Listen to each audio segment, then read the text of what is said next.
దానికి అనువైనటువంటి స్థానం ఉండాలండి. ఆ స్త్రీ కానీ పురుషుడు కానీ చాలా పూజలు చేస్తేనే కదా గొప్పపోయినటువంటి సత్పురుషులు పుట్టేది.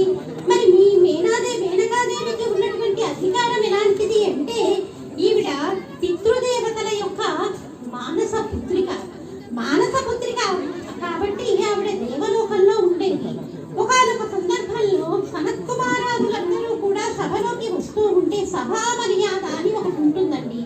సభ జరుగుతున్నప్పుడు సభకి ఇబ్బంది లేకుండా ప్రవర్తించడం అన్నది ప్రతి ఒక్కరి యొక్క బాధ్యత.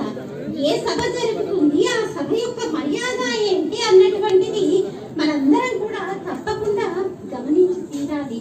మరి అలాంటి బ్రహ్మగారి సభలో సనత్ కుమారాదులు లోపలికి ప్రవేశించినప్పుడు ఆ యొక్క మేనకాదేవి పితృదేవతల కుమార్తెలైనటువంటి మేనకాదేవి, ధన్యాదేవి, కళావతి లేచి నుంచోలేదు కదా. సనత్ కుమారాదులను చూసి నవ్వారు. వెంటనే వారు చక్కటి బ్రహ్మవేత్తలు. వెంటనే వాళ్ళు శాపవాక్కు విడిచిపెట్టారు. మీరు భూలోకంలో జన్మించండి అని చెప్పారు. భూలోకంలో జన్మించండి అని చెప్పగానే మహనీయులు శాపం పెట్టినప్పటికీ కూడా అది ఒక రకంగా వరమేనండి. ఈ మేనకాదేవి, ధన్యాదేవి మరియు కళావతి వాడి దగ్గరికి వెళ్ళి మొరపెట్టుకున్నారు. అయ్యో, మేము తెలియకేదో అపరాధం చేసేసాము. మా మనసులో అలాంటి కోరిక ఎందుకు కలిగిందో మాకు తెలియదు. మమ్మల్ని మన్నించండి, మాకు శాపోపశాంతిని తెలియచేయండి అని వెళ్తున్నారు. మీరు గొప్పదైనటువంటి స్థాయికి వెళ్తారు. ఈ మేనకాదేవి హిమవంతుడికి భార్య అవుతుంది. వీళ్ళ కడుపున సాక్షాత్ పార్వతీదేవి పుడుతుంది. ఆ రకంగా ఈవిడ మోక్షాన్ని పొందుతుంది. ఈ ధన్యాదేవి జనక మహారాజు గారికి భార్య అవుతుంది. సీతమ్మ తల్లిని కూతురిగా కాంచి ఆవిడ మోక్షాన్ని పొందుతుంది. ఈ కళావతి వృషభారుడు అనేటటువంటి అతనికి భార్య అవుతుంది. రాధాదేవికి జన్మనిస్తుంది. ఆ రకంగా కృష్ణ పరమాత్మ రాధాదేవిని చేసుకోవటం వల్ల ఈవిడ ధన్యతని పొందుతుంది అని శాపోపశమనాన్ని కూడా వాళ్ళు తెలియజేస్తారు. అంటే దేవలోకంలో మనం పుణ్యాన్ని ఆర్జించలేమండి.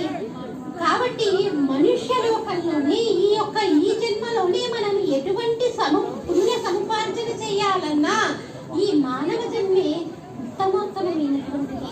కాబట్టి మేనకాదేవి హిమవంతుడికి భార్యగా వచ్చింది. దాక్షాయినిగా అమ్మవారిగా ఉన్నప్పుడు ఆ తల్లి ఏం చేసింది? హిమవత్సానవ పర్వతంలో పరమశివుడితో తిరుగుతూ ఉంటే అమ్మవారిని చూస్తూ ఆవిడ మురిసిపోయిందిట. అమ్మవారు ఎంత అందంగా ఉంటుందండి.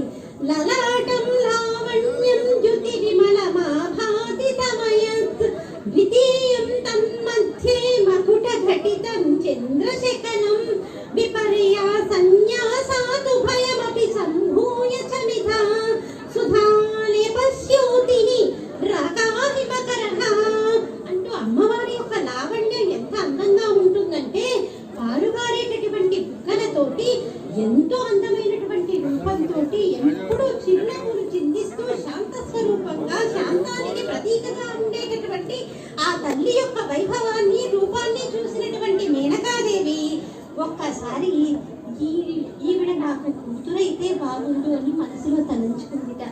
వెంటనే అమ్మవారు కూడా క్షేత్రం గొప్పది, స్త్రీ యొక్క గర్భాన్ని క్షేత్రం అనొచ్చు, ఆ క్షేత్రం గొప్పది కాక